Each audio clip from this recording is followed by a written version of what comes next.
let me tell you of the days of high adventure.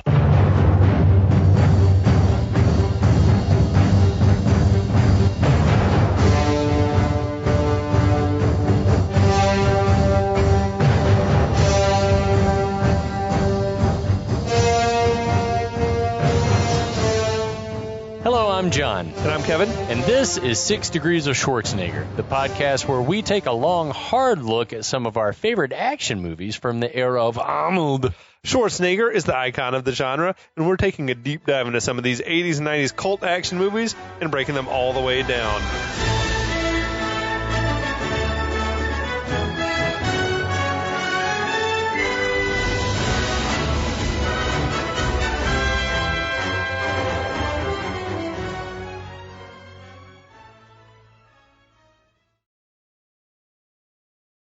Well.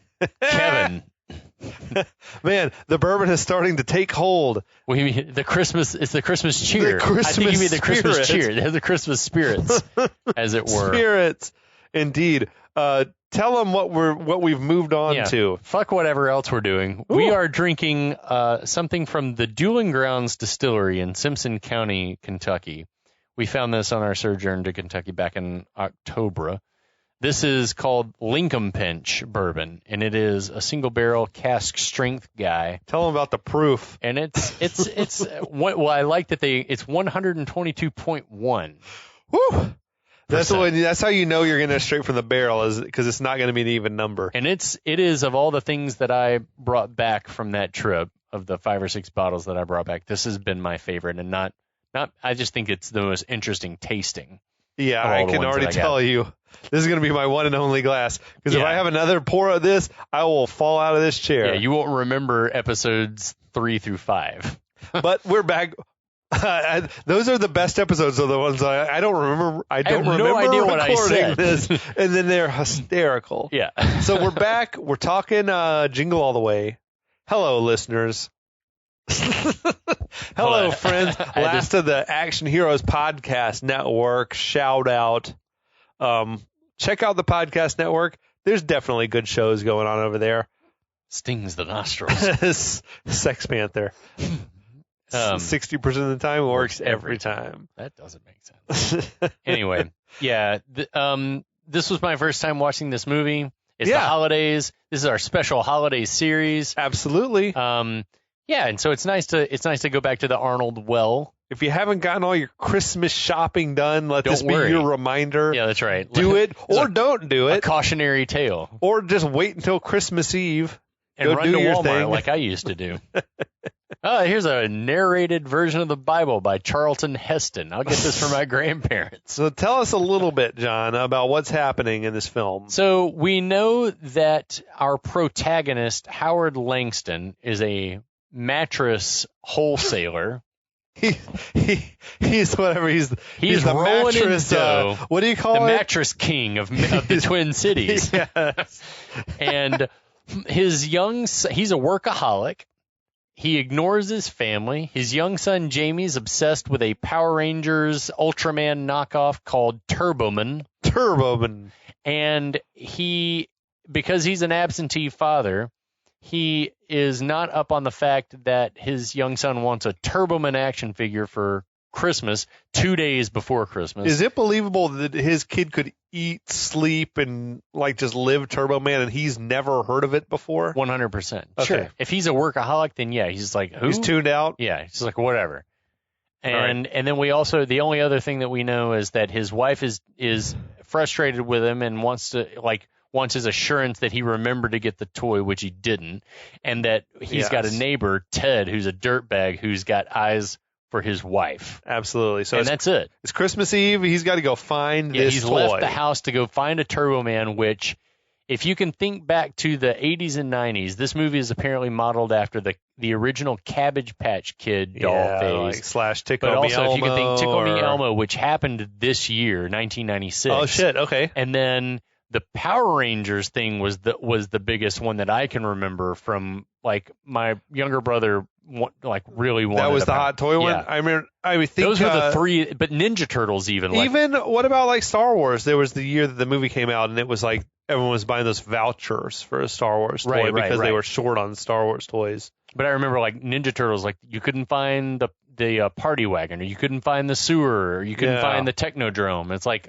So all that kind of stuff. So it's an artifact of its time, but definitely. It was definitely the culture in the 90s. Because now it's like companies know they just jack up the price and pretend, but you can still order it online. But you go on Amazon and you buy it and it comes to your house. Yeah. You don't have to go find it. But we're in Minneapolis. There's like a mob scene outside this toy store, which I've never been shopping on the hellscape of Christmas Eve. Could it be this crowded? Sure. On Christmas Eve, you think they're out like this many fuck-ups? I think that Christmas by Christmas Eve, I don't know if they're getting news from somewhere that there's going to be a toy store that has the thing. Yeah, maybe. But I think most of this stuff happens in the weeks before. Right.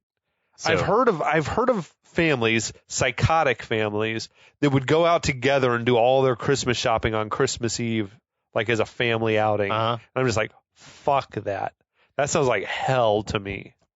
Well, I mean, is everyone buying like one gift? I don't know. If I knew what the system was, then maybe it could be fun if everyone's a little drunk and it's like you buy one gift for one person. You don't want to push a stroller around in the mall on Christmas Eve. Or leash your child like my mom used to do. Shit, did you wear the leash? Oh, fuck yeah. We were leashed. We were tethered to the stroller. I learned something new about you, and I like it. Yeah, when Jacob, my younger brother, was still toddling, the rest of us fucks were leashed to the stroller. That is awesome. This leash demeans us both. With a Simpson shout out. With like a high-end telephone cord. You didn't put the shot collar on. No. If you're too far away, you get a little jolt. We couldn't be beaten from a distance, yeah. But so Howard, he's at the toy store. He shoves his way to the front of the line. He's asking through the door when the store opens. Ain't no way people are letting you just shove to the front. No, you would have been manhandled right the fuck back. I don't know. Even He's if a you're big Arnold. guy, though. He was a big guy. So this smug employee inside taps on the window and is like telling him it's 9:00. Great face from that guy. Pulls out his fucking pocket watch. He's psychotic. Who carries a pocket watch? He's a serial killer. Yeah. It says 8:58. He's a Batman villain. And Arnold or Howard is pissed. The crowd pushes him back away from the door. They're heckling him. Now we get the entry of our postal worker, Myron, played by Sinbad. He's defending Howard, saying he's just a dad. He's just trying to find a toy for Christmas. Right. Basically. Myron says this last-minute shopping is enough to drive a man insane. Like, Sinbad was coming in hot, though. Yeah, big time. So he says he's stuck shopping today because the holiday season is so busy at the post office. He appears to be literally on the job, though, because he's in uniform. He's got a mail bag. Right. Myron proceeds to go on this rant about the mail at Christmas, and he's talking about, like, people sitting, how many shaving kits does a man need? And all this. Probably improvising most of this. Absolutely ad-libbing the shit. So Myron says he's here because his kid really wants one of these Turbo Man dolls, except he talks about, like, this fruity action figure, Turtle Man. Yeah. And I'm like, ooh, yeah, you couldn't, like, just make the casually, like, sort of homophobic comments anymore. But Howard says that's what I'm here for, too. Yeah, I to credit Howard, he was very patient with this stranger, Danger. Oh, yeah. Myron then goes on another rant about the toy companies brainwashing kids and making them feel bad if they don't get the popular toy. There was all kinds of, like, the working class men like us being held in thrall by toy cartels that spend billions to brainwash children. I was Lenin. Like, whoa. He's been reading the Communist Manifesto, but he's not wrong. I love his. I know what I'm talking about because I did a semester at junior college. Yeah, he was definitely ab-libbing this shit. Yeah. But yeah, he's going on about, like, his wife was fucking everyone at the post office except for me. The backstory was amazing. Woo. Okay. So he says he'd like to get his hands on the head of the toy company and choke him out. And then he grabs this older woman from the crowd and he's strangling her while no one intervenes. Yeah, no one steps in. Everyone's like, hey, man, what's that didn't happen. I was digging the unhinged energy, but, like, this, yeah. Someone would, like, you're choking that lady out. He lets her go, and then he tells her you shouldn't wear fur. Which is another ad lib, certainly. Yeah. It's so good stuff. The toy store unlocks the door. People come storming, and they trample over that door guy. Serves him right. Which fuck for being that an dude. asshole. Yeah. Howard and Myron, they bolt to the Turbo Man section, find at nothing. the expense of numerous other shoppers. Yeah, dude. They are body checking people right They were and left. throwing people out of the way. So they find nothing but empty shelves. Howard grabs this young Chris Parnell, and he tells Love Chris Parnell. asks him, do you got any more Turbo Men in the back? This is the first movie Parnell ever did, apparently. This is Nailed it. Pre-Saturday Night Live. He laughs hysterically, tells his coworker, these guys are looking for a Turbo Man. Did you recognize the dude, Patrick Richwood? He was in a bunch of other movies at this He had time. a very familiar face. A very unique look. Yeah. And I recognize a lot of the other movies that he was in, but he always sort of played like that laid-back, weird-looking character. I feel like he did a lot of commercial acting, too. Those two, though, cracked me up. They were amazing. Yeah, that was another one of the legitimate laughs in the movie. So word quickly spreads through the store that they're looking for a Turbo Man. That woman's like, these two are looking for a Turbo Man. I love everyone's like, laughing. Where have you guys been? Turbo Man's only the hottest selling cruiser toy ever. Duh. We got plenty of Turbo Man's partner Booster. Big laugh. He calls him his faithful simpleton partner Booster. Big laugh. Yeah. Nobody wants. I enjoy the running joke that nobody likes Booster. Especially by the end of the movie, which we'll get to later. But it's fucking odd. It is amazing. It was, to me, shades of Pee-wee's Big Adventure when he was at this Alamo. It's like, there's no basement at the Alamo, Yeah, and everyone's just laughing exactly. at him. Someone stepped out from the crowd and took his picture, like in his look at this fuck. in his darkest moment. But so Howard grabs the dudes. He demands to know where he can find a Turbo Man. Where's your Christmas spirit? Yeah. They tell him, oh, a woman just left with a Turbo Man she'd had on layaway. They gave her up immediately. They did. Howard goes running to try to find the woman, but Myron knocks him into this big toy display and goes after the woman himself. Howard grabs the remote control for this little remote control car from off this kid. He blindly... He's an amazing... Yeah, he has some second sight. He drives the car and uses it to trip Myron, which he could not even see where he was driving the shit, and he perfectly did that shit. He's like, this is war. It was like the hammiest that Arnold's ever been in a movie. That's the truth. I will say that this is the hammiest Arnold has ever been. Even more so than Batman and Robin, which we might get to at some point. Yeah, I think so. Yeah. I think so. Because it's a different kind of hammy. He's playing it so broad. That's a comic book villain. Yeah. So in this, it's just like slapstick. And it's like Arnold doing slapstick is right. Weird. They could have been a better film if they had cast someone else, a comedy guy. Yeah. I think we'll get to this that movie later. would be awesome with Vince Vaughn. I was thinking about fucking how good Tim Allen could have done this. Tim Allen would have been amazing in this. Yeah. Yeah. Right around the time, like the Santa Claus was about to come out. Imagine fucking, he might have been young. He could have played Tom Myron. Hanks. Maybe Jim Carrey was blowing up. Jim Carrey would have been awesome in this. Yeah. He might have been young to have a family and all that. But no. So they were having him young back in the day. So Howard runs out. He stops to taunt Myron. Oh, poor baby. I remember that from the trailers and Does stuff. a great face, though. Yeah. He's like Arnold always gives good face. It's the Arnold accent. always gives good face. The accent, the cadence, it's hard for him sometimes. And that's when I said that's like alternate titles for this movie should have been Adults Behaving Badly or Black Friday. Oh, yeah, that would have been nice. Yeah. But so, yeah, he runs out of the store, out on the street. He sees the woman driving off with the Turbo Man doll, like, displayed prominently in the back window of her Volvo. Like, her car is like a B&E, like, I mean, it's like a thief's, like, dream. Because it's like, she has tons of wrapped presents just stacked up in the back. I mean, then the stores are just opening. Her car's full already. I feel like maybe she was on her way, like, to a grandchild's house. She was probably driving upstate or some shit. That's what I said. I hope she's heading straight to where she's going, because that Turbo Man is begging to be stolen. Because I was reading the notes, and then when I saw her car, I was like, that reminded me of my grandmother showing up to the house, and I'd go out to, like, help her unload the car, and she would have, like, lots of like wrapped, and then my dad's parents too. They'd like show up to the house with, like lots of wrapped presents and stuff. And so when I saw that, I was like, definitely. So maybe she was like picking up this last gift to. She just paid off for the Turbo Man. She'd been saving up for however many months. She's on a fixed income. Like my grandmother, working at the chiropractor's office, friends. So he chases after the car. The woman sees him in the rear view mirror. She's like, nope.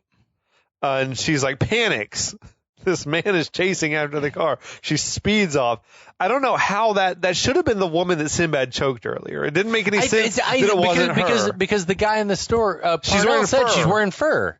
It didn't make any sense. I rewound it like 5 times. And it's not the same woman. No, it's a different person. It didn't make any sense that it wasn't the woman that Sinbad choked. Because I was like, is that the same woman? Maybe she's wearing a hat. She was wearing a hat. But why not? Yeah. It didn't make sense. It would have been more awesome if it was the same woman. Yes.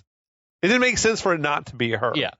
So bad writing, lazy. Cut to a montage. Howard's hitting, like has to be a montage. He's hitting every toy store in town. It seems in like the no Twin luck. Cities. It was like an homage to The Lost Weekend. I don't know if you ever watched that movie where like this dude was on a bender. It was like ahead of its time, like Billy Wilder movie from back in the day about a dude with a drinking problem, like in the 50s or something. I can't identify. But he's like bouncing from bar to bar. But there's this montage of him stumbling down the street with all these like neon signs. Well, you see lots of famous. You see lots of homage to that. A very famous thing. So that's what's going on here. We see like all these toy stores, and he's getting laughed at. You know. I fucking love that. I love the blast from the past of him in the phone booth flipping through the yellow pages, flipping through the book, finding toys. So that brought back a memory.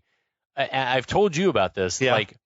Like I just had my tonsils out or some other kind of like oral surgery or whatever, and like had been jonesing. I guess it would have been about the time of Christmas, but was like jonesing for a Technodrome, and by no it was by no instigation of mine. My stepdad drove us around, me and him, for hours looking just for toy stores, stopping at payphones, calling toy stores and being like, do you have a Technodrome? And finally we found one. And I was like, ooh. Because I'd had my tonsils taken out. Lucky him. Yeah. The thought of trying to do this in a pre-cell phone world. It's like we drove that day. If you can how do you even find the directions to these places you don't know? He just knew. He's like he was like he knew where Cumberland Mall was. He knew where Town City Mall was. He knew where Perimeter Mall was. And I mean, we probably drove. And man, I need to thank him when I see him. Absolutely. Christmas again, like probably 100 miles plus that day, looking for a Technodrome. Anyway, salute. He Howard. found it. Shout out Howard. But yeah, he's being like our Howard. He's being laughed at, like laughed out of the toy stores by these smug toy store employees. That so much. Lots of people offering him Booster dolls. He's like, nobody wants Booster. It's so funny. In one store, Howard like reaches his breaking point. He freaks out and destroys this Turbo Man stand-up cutout thing. It seems like he's hit every toy store in town, basically. Now back at home, Jamie and Ted's kid Johnny.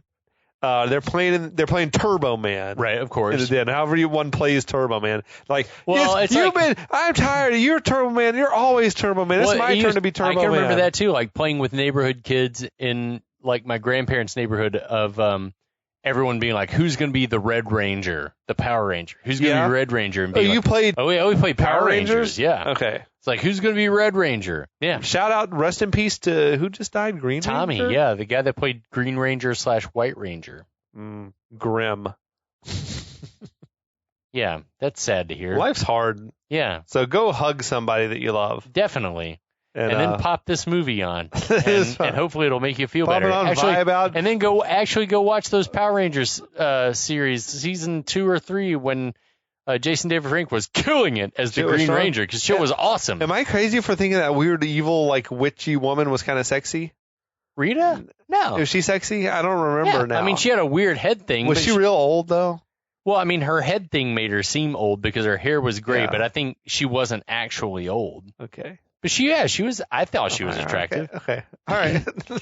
She wasn't as attractive as Amy Jo Johnson. We know you're listening. Is that Amy the Pink Ranger? Pink Ranger. Yeah, Shout original. Out. Big time. Yeah. She's got the coconut oil. She's giving Daniel Day-Lewis a massage. Yeah, she's hanging out with Haley Joel Osment in our clubhouse. and Jake Lloyd. It's our fan club. Yeah, would you guys Dame Judi Dench is making lemonade. Please let us know what the address of the fan club is so that we can join you? That'd be great. Ever-growing fan club.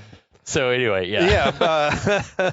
So now Ted is putting his creepy ass game on Liz. Oh, this is so weird. He's got every single mom, milfy chicks, like in the neighborhood drooling over him, but he wants Liz. It's a sign of the times when in the mid-'90s people were like, I can't believe that so many people are divorced. And it's like, this has been happening for years and years and years. It's like in this movie is like, yeah, divorced dad, all these divorced moms, like Back in the neighborhood. In the good old days, though, people would just kill their spouse. They didn't get divorced. They just murdered.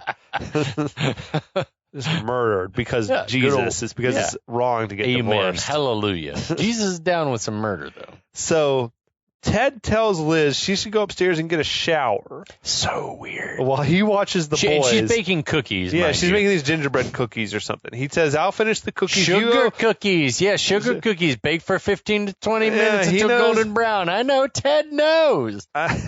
So then he leans in real close and he takes her apron off. That's so fucking weird. Dude. That's so dark. The faces he's making, though, while he's doing it are just incredible. Like these, like he's just a weird, creepy grins.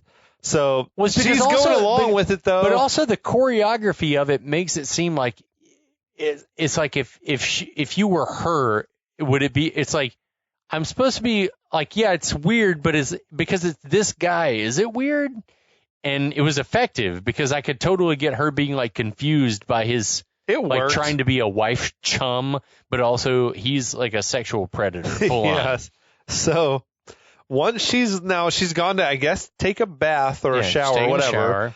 Once she left the kitchen, he burns his hand on a hot cookie or something. Scalding hot. Then he starts screaming at the kids. So we see in those cracks in the facade of Ted. Exactly. Having a not so hidden temper. Now Howard is called home from the payphone. He's going to check in. He's surprised that Ted answers. Ted has like a literal orgasm while he's eating the cookie. Oh my God, these cookies. Oh my God, your wife's cookies. Those cookies. My jeans are stained. He just glazed those cookies. Oh, gross. But who told you could eat my cookies? Howard says, you need to. I'm just trying to help you out. Howard says he needs to speak with Liz. Ted says, look, she's in the shower. I'm happy to go talk to her. No! It's just so weird. Howard tells Ted to tell her, I'm running late. Don't worry. Ted says, oh, she's not going to be worried because I'm here.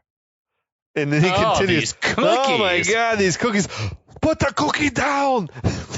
That's like, I feel like the line that was supposed to blow up. Put the cookie down now. Yeah, I feel like this movie should have blown up more, but I'm wondering if it's because audiences had Arnold fatigue. Yeah, I'm seriously wondering. Maybe so. I could see it. It's just like, a holiday movie with Arnold. Put that cookie down. Because I love that, though. Yeah. The delivery, it's like that. It's not a tumor. It's like any number of other. Exactly. It's supposed to catch on. Put the cookie down. It should be a catchphrase, but it's not. Well, it will be now. Thanks for listening, everyone. Thanks, Arnold, for bringing it back. But yeah, it gets a big reaction from the other people in the bank of payphones. Blast from the past. There was this story I read in the news earlier this year about New York City, had removed its last payphones in the city or whatever had been taken down. Tons of payphones all over London. Really, there were still the red. Because I think you can, it's still a thing where you can buy cards and call if you need to. I think there's still plenty of phone booths here in our home base of Atlanta, but even New York apparently is done with phone phones booths. In as long ago as 2008, 2009, because a lot of people don't want to pay for. Now it's included in your cell bill. Just travel and fucking use the cell service. But people would travel overseas. At least I did, and then buy prepaid cards and call someone. That's a fucking hassle, man. Just use your phone. Just Did use you your have phone service over there? Hell yeah. And that was I another wasn't sure if thing you had too. to, Like, it used to be that you didn't. yeah. And I will also say that driving all over northern Wales out in the middle of the fucking national park without cell service, that Google Maps still gets a signal and was surprisingly accurate even when I was lost out in the fucking wilderness. Not really the wilderness. You found your way back home. And the GPS driving never once let me down. So it's like, but you were driving on the left side of the road? Yeah. How was that? That's fine. Easy? Yeah. Even as drunk as you were? I will proudly, kidding. say that never once did I drive inebriated in the UK on the other side of the road. Also because it's fucking dark. There's no street lights driving through that national park. It's like, and so I was so nervous. I was like trying to be vigilant, like, oh God, driving through these mountain passes on narrow roads. So what's this movie about? Jingle All the Way. Ted is asking Howard if you're all right. He says, there's a spike in stress-related breakdowns around the holidays. Definitely. The oven dings. I love that. And Ted is like, oh, I got to go. The cookies are ready or whatever. He hangs up real quick. So Howard's walking away from the payphone. We see that Myron was also there making a call. As luck would have it. Yeah, that's a hell of a coincidence in a major U.S. city. Yeah. But Myron stops Howard, says, look, I'm sorry about the dust-up we had back at the toy store. Howard says, don't worry about it. Myron says, we're pretty similar. Howard's like, I doubt that. Which I'm like, I'm not so sure. Like, I think we're supposed to automatically make the leap that Howard's the good guy and Myron's the bad guy. Right. But I don't know why that is. They're the same human so far, except that Howard's rich and he's white. Right. And Myron's a lowly civil servant minority guy. Very interesting. So, but because, Howard seems more successful socioeconomic wise. I started drawing comparisons between Bruce Willis and Samuel L. Jackson in Unbreakable. Where Where flip sides of the coin? Yeah. Where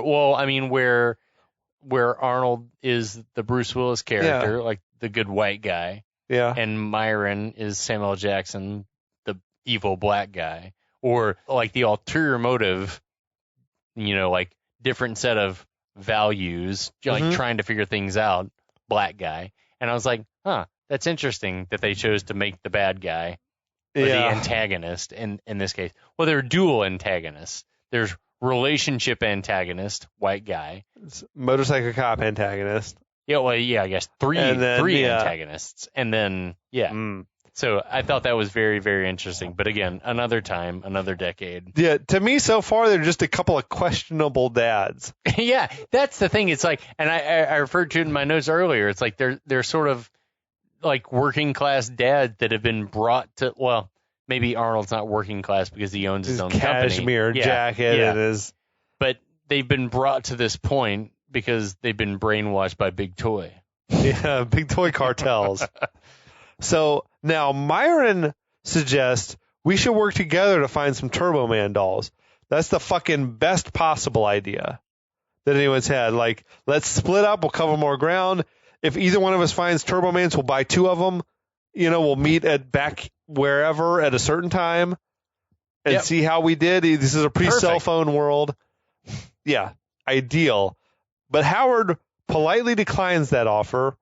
So then Myron gets more adamant about it, but Howard's like, look, I think you're a nice guy, but I want to do this by myself, which I sort of understand where Howard's coming from in principle.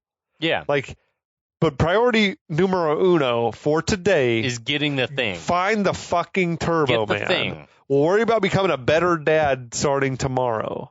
Okay, but we got to find this doll. So Myron looks like his feelings are kind of hurt. Then Howard sort of is rolling his eyes at Myron, which Myron, honestly, I'm not so sure that Howard's not the prick in this particular scene. Yeah. But so Howard walks off. Myron chases after him, and he's like, I guess you're good enough to talk to me in line at the toy store, but you're not good enough to be on my team. This is amazing. Facts. He's accuses Howard of being racist. That was hysterical. Which also felt like improv, though, from Sinbad. He's like, you're Mr. Wear your little fancy cashmere coat and your nice little suede shoes. Which I'm like, this has got to be improv shit. Oh, yeah.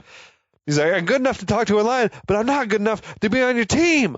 Which I think he had him pretty well pegged. Yeah, definitely. It's like, you think you're better than me for whatever reason. But also, I'm one of those guys that would have been like, look, I'm so nervous of personality that like it would take a lot for me to like be like, all right, let's exchange information and all this stuff, and we'll meet back here at 3. Maybe if cell phones had been a thing, I could be like, yes, absolutely. If I find it, I'll text you. Yeah. But in this situation, I would have been like, look, guy, I'm very, very nervous already.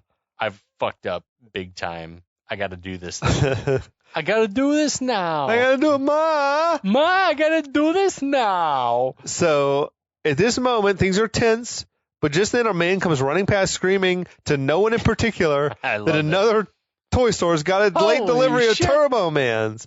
Like, I guess he's talking to the person in the car. He is. He's talking to the person he's getting in the car with. Who left their door open in the freezing-ass Minneapolis December weather. They're probably smoking. I guess so. So Myron and Howard, they celebrate. They run to their respective vehicles. They should be working together. Right. This movie could have been so much more satisfying. Absolutely. Like, you start out like, yes, let's work together. Then somewhere later, why not them be buddies? And then maybe later, so funny. And then later, Myron could betray him or something. Yeah, it would have been so funny if they'd been buddies the whole time, and then when they get a hold of one, Myron's like, "Fuck you," and takes it. That would have been amazing. There's so many different directions you could have taken, but Myron's, or vice versa. Oh, if they found one and Howard's a dickhead and took it. But yeah, they go to their separate cars. They're on their own. Myron's mail truck is not wanting to start up. Howard cranks up that Suburban and backs it into the parked police motorcycle. Fucking brutal to happen. I immediately got a vasovagal response. I was like, and wouldn't you know it, it's the same policeman that he ran afoul of the night before. You broke my little mirror. You broke my little mirror. I love that. That was funny. So Myron drives by laughing his ass off. Is there a problem? Is there a problem? Officer. It was so good. Oh, the fucking Schadenfreude was real. That is amazing. Yeah, dude, and that mail Jeep is pimp. I want one of those, man. Well, that's the thing is they've designed mail trucks to be, it's like they're cheap, easy to repair, and stay on the road forever. Dude. They haven't been updated in years. That little thing he was driving was fucking fire, man. I love it. I love a mail truck. Now we cut to the Mall of America. Just for a moment in the episode, I want to pause to discuss the ubiquitousness of the Mall of America in 90s children's cinema. Mighty Ducks, this, like, I feel like the Mall of America, once it exploded, it opened in the 90s. It was fucking it was like everywhere. Have you been? No. I was going to ask, have you been? When I went to our buddy Adam's, sort of wedding celebration, it was in Minneapolis. I think the Mall of America is really near the airport. Okay. So on my last day, I had my Uber take me to the Mall of America, and I wandered around for a bit, and it's fucking sprawling. What's the difference between it and Mall of Georgia? No difference. Just more stores. And roller coasters. There's a roller coaster, Ferris wheel, like that sort of shit going on in the big But as far as shopping goes, it's got what you want. Same type of stores, but every store you could possibly imagine. Yeah, because when I was watching it, I was like, I remembered talking to friends in school and being like, oh my God, Mall of Georgia, Mighty Ducks. Everyone was talking about it. It's the biggest mall ever. There's a roller coaster there. So, biggest mall ever. And now it's like, what's a mall for? Malls suck. What's it for? Yeah. It's hell on earth. You know it's coming back. Malls are coming back. A resurgence, you think? Oh, there definitely will be. Definitely will be. Also, I love the Christmas song, the Tom Petty. I do too. It's a fucking killer song. Yeah. Underrated Christmas song. Christmas all over again. Yeah, agreed. Now, the mall is fucking crowded, as I guess it probably would be. Maybe Christmas Eve. There's a lot of people shopping on Christmas Eve. There's a mass of people gathered outside the toy store. The toy store manager, he's there. He's announcing, look, we've got a small quantity The rumors are true. of the action figure known as Turbo Man. What the fuck is the language? He's prepared a statement. It's like odd phrasing, wasn't it? He's prepared a statement. The action figure known as Turbo Man. It was weird. It's so good. So the crowd goes wild. Myron sees Howard. He's further back in the crowd. He gives him a little smug look. The manager explains that everyone's going to get a ball with a number. I like the system. Totally fair way to handle it. We're going to draw numbers. If your number wins like fucking lottery, you're going to get a chance to buy the Turbo Man. People start immediately jostling like there aren't enough balls to go around. But there were thousands of balls they had. Yeah. So many. Too many. So, I mean, like, is there a rule that everyone gets one ball or everyone gets as many balls as they can I think it was going to be handle? one ball, and then we're going to start drawing numbers. Right? But It's so, like, set the parameters and make them clear. I love It was pandemonium. He also tells the crowd, we have plenty of booster dolls We inside. don't want it. Nobody wants a booster. Nobody wants a booster. So good. The fact that it gets worse and worse as the movie progresses. We don't want it. It is like I'm laughing so hard because that was one of the things in the movie that was like, that is so great. That everyone hates booster. Nobody wants a booster. We don't want it. Imagine your kid fucking pukes when he opens a booster toy in the morning. It's like, oh my god. So the manager then also announces that the price of the Turbo Man is now doubled. Price gouging motherfuckers. I love that the employees are like laughing because that's hysterical. They're like, they're that's getting awesome. a cut of the profits. Exactly. So the crowd gets real angry and starts pushing and shoving to get to the front to get a number. The dudes here are handing out the numbered balls. They start getting mobbed and they just friggin' chuck the balls Fuck it. everywhere. Fuck it. We don't care. It's a great movie moment with all the parents are just like. I think if I was a ball holder, I'd have been like, get back and form a line. Get the fuck back. I would have been like, no. But people are like diving all over each other. And this is the shit that happens where they're like, amazing. people are beating each other. I was just, so we're bourbon guys, and I was looking at the bourbon Facebook group, and people were saying like there was some limited number of bottles at some store, and people were fighting over it and like trying to grab bottles out of other people's carts or baskets or whatever. And I'm like, Jesus, it's just fucking liquor, people. Like, you will not notice. Hey, look, go buy a 100 proof Old Forester. You won't be disappointed, and you'll never know the difference. You won't even care. You'll be drunk. You won't care. Oh my God, that's so sad. That's sad to me. But like people are acting like just holding a ball is a guarantee you're going to get a Turbo Man or something. Yeah. That's not the situation. Yeah. There's so many more balls than there were people. Yeah. There, I was so confused by the scene, but they're like people are scratching and clawing and. Well, what they should have done is like have people line up, walk down with the bucket. Yeah. All the way down the line. There you go. All the way around. If no one gets a number, we keep they drawing walk numbers around again. We'll keep drawing numbers until we get somebody. Yeah. But I loved Howard manages to get a ball. Myron dives on him. That was so like, maces him. Fucking, I was pissed. And he's screaming, he maced me. That shit was so funny. Myron celebrating having gotten that one ball, and then Howard, this is one of my other favorite ones. He got two. He got two. That shit was amazing. It's another one of my favorite moments in the movie. The whole crowd's like, fuck this. It wasn't even true. Get the mailman. Get the mailman. They start like diving on Myron, and the ball goes rolling off, and he's at the bottom of the pile. Myron's like saying, Rodney King. Rodney King. It had more improvs, I'm sure, from Sinbad. Yeah. Howard goes chasing after this one ball like this is a guarantee you're going to get one. He left the store instead of just getting another ball. It makes no sense. Like this is the one ball he's got to have. It doesn't make a lick of sense. No, but he's chasing down this crowded escalator and through like Legoland. He's fucking wrecking kids. I get big shit. John Matrix vibes of him running through the mall. Running amok in a mall. Yeah.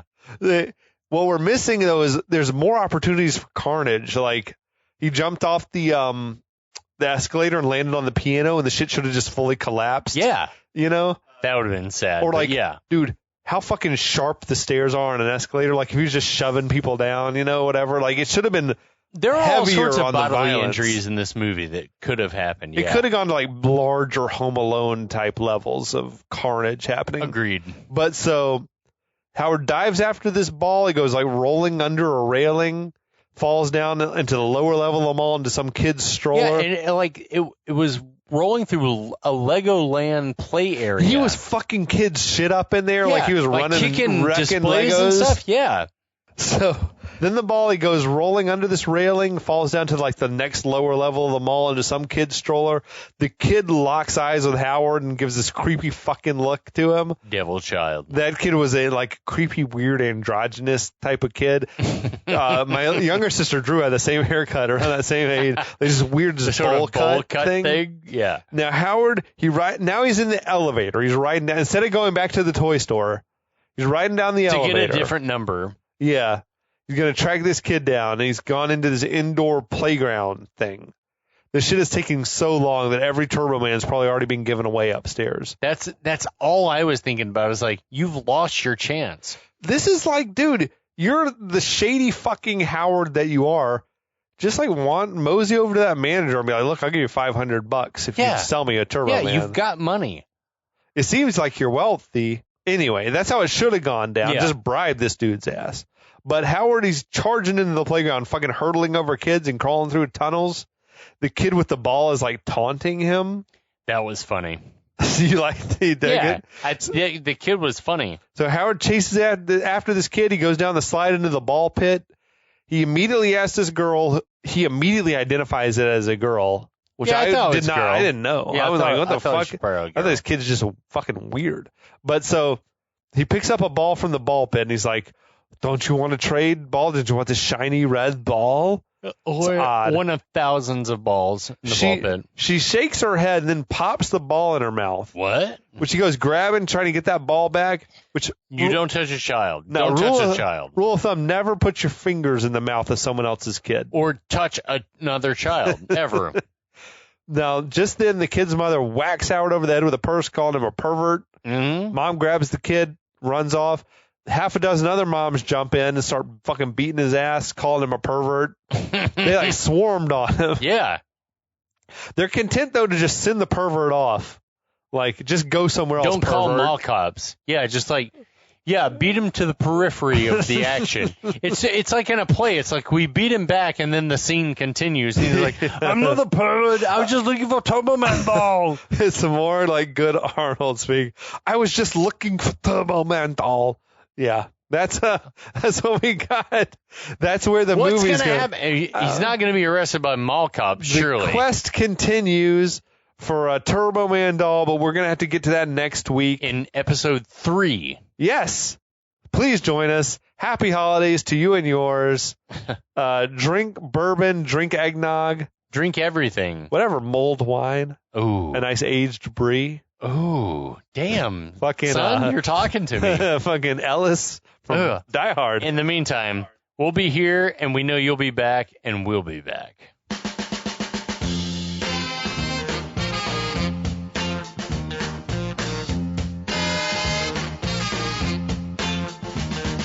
They call me backdoor Santa. I make my runs about the break of day. They call me backdoor Santa. I make my runs about the break of day.